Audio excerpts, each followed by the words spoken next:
हो हो हो हो ला ला ला ला ला ला हे हे हे हे हे हे ला ला ला ला ला ला अखिया दिल प्यार कितना अखिया में बात प्यार कितना अखिया मिला के देख ला अखिया में बात प्यार कितना अखिया मिला के देख ला मोहब्बत हो गई बा दिल दिल लगा के देख ला हो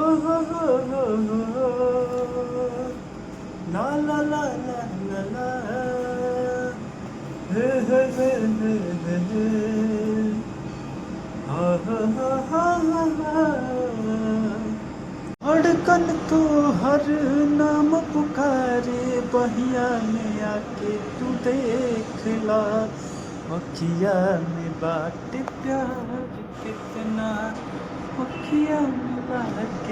देख ला मोहब्बत हो गई बा सीना में सांस बन के समा जा आरज़ूई हमार बा जान ले जान तोहरा के अपन तो से इतना तो प्यार बा धन हम तू सुगंध हमर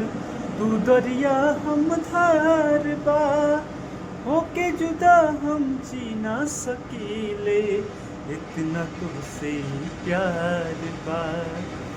जन्म जन्म ना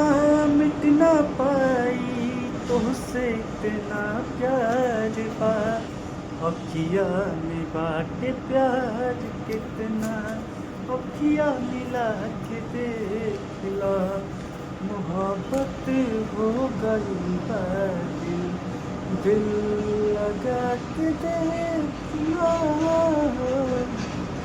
दोस्तों यदि वीडियो अच्छा लगे तो लाइक सब्सक्राइब और शेयर करें।